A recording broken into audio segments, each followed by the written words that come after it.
din ang magdurusa. Ang may pandinig ay nakarinig. Buhay po ba ang Diyos? May mga taong kung magdesisyon ay sa sarili nila kinukuhang desisyon. May mga taong kung magsalita ay parang hawak ang buhay. Mga plano nila ay walang hanggan, walang katapusan. Subalit hindi lirip, hindi niya nalilimi, na kailanman ikaw tao, may masasabi kang di mo kayang gawin. May pinaplano kang hindi matutupad.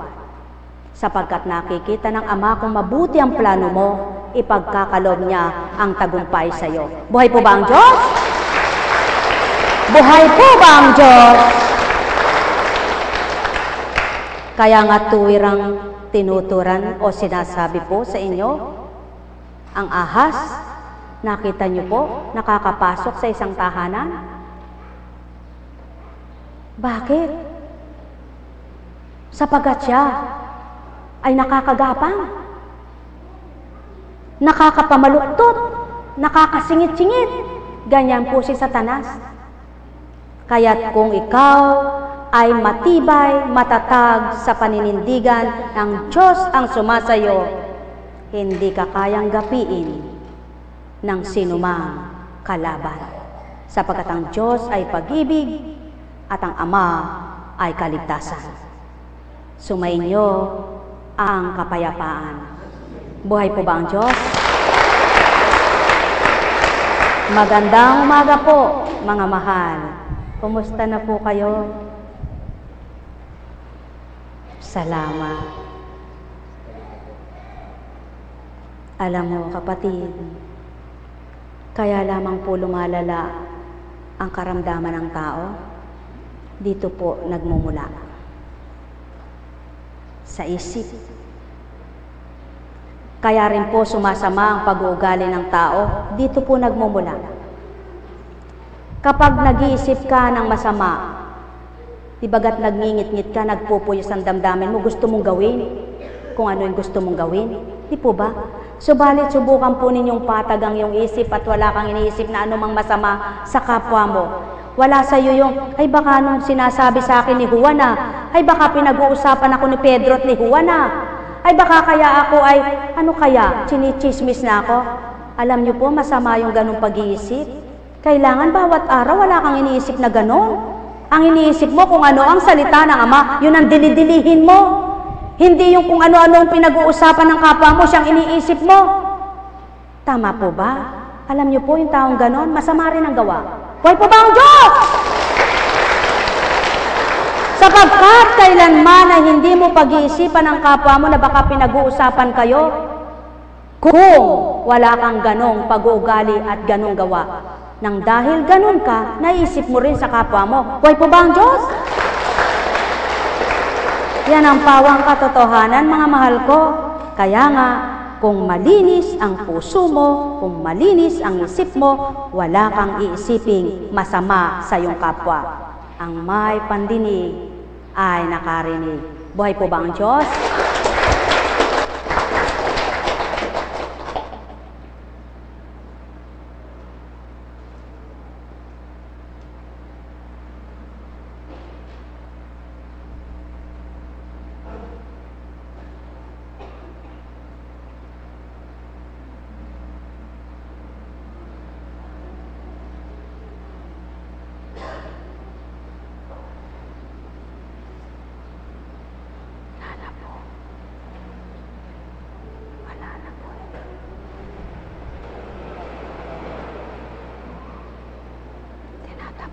Alam niyo po, kahit ang doktor, alam. Hindi po ba tinapat na rin kayo ng doktor? Ganun na rin po. Hindi naman siya pwedeng operahan. Hindi. Paakyat na po.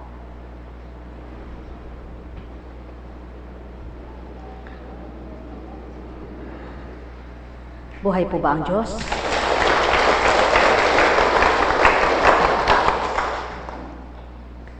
Di po ba kapag may gala ka, kahit ang ulam mo ay bagong, ang sarap kumain, ano po? Subalit, Kapag nagngingit-ngit ka, tsaka marami kang iniisip, kahit apritada, menudo, adobo, etc. Nako, para kang merong sinasapal lang sa bibig. Sabi mo, ay, ba't di ka makakain? Di po ba? Pag patag ang isip mo, patag ang damdamin mo, paghiga mo, pag marami kang iniisip, naku, iinom ka pa bago ka makatulog. Buhay po ba ang Diyos? Hanggang sa yung kakalango mo, kakainom mo, napipinsala na pala ang mga organ mo. Buhay po ba ang Diyos? O sino pong dinaya? Yung alak po ba ang dinaya? O ang katawan mo dinaya mo? Buhay po ba ang Diyos? Nako, mga kapatid kong mahal, tunay nga pong walang kapantay ang paghahari ng Ama. Subalit, kailanman ay hindi mapangungunahan ka kung hindi mo tatanggapin na siya ang Diyos na tagapagligtas mo, daan ang katotohanan at iyong buhay. Magandang umaga po, mga mahal ko.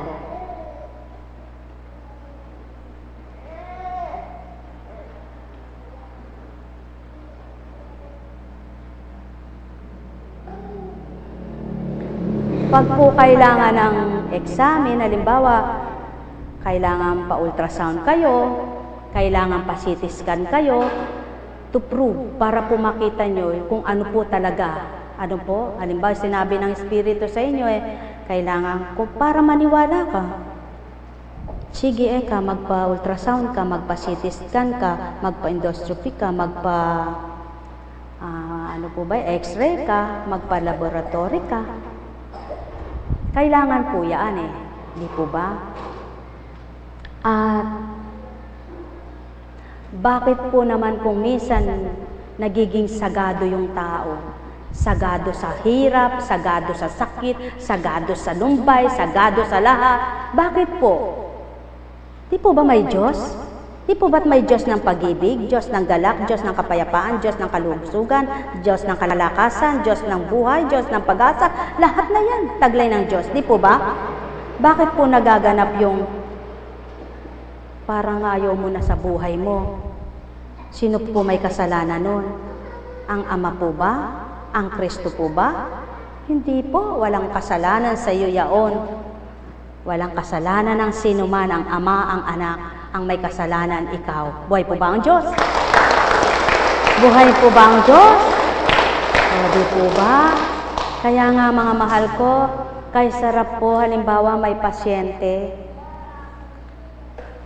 Pag sinabing, anak, tugutan mo yung pag-iisip mo, lakasan mo ang loob mo, magtiwala ka sa Ama. Anak, baguhin mo yung pag-uugali mo. Anak, isuko mo lang. Ang sarap po kapag sumusunod siya. Totoo po yan. Makakadama po siya, makakakilalang lubos siya. Subalit ano man ang sabihin mo, bingi pa rin siya. Ay nako, mahirap po siyang kausapin. Mabuti pang wag mo nang kausapin. Bingi po, walang marinig. Buhay po ba ang Diyos? Yung po ang tinatawag na may pandinig, bingi naman. Bingi sa katotohanan. At yung pinagsasabihan mo ng mabuti, hindi niya makita, bulag sa katotohanan. Subalit yung bulag na naging liwanag, yung bingi na nagliwanag, nakarinig, nakakita, napakasarap pong paglingkuran. Buhay po ba ang Diyos? Buhay po ba ang Diyos? Ilang taon na po siya? Tagal na po yun. Ano po? Tagal na po, no? Taga saan po kayo? Taytay Rizal. Layo. Taytay Rizal. Opo. Makati lahat.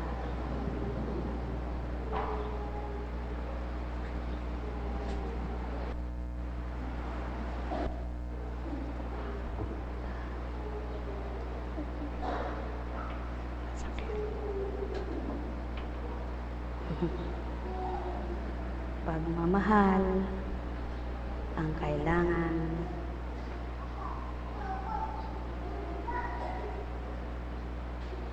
Pag-aaruga na matapat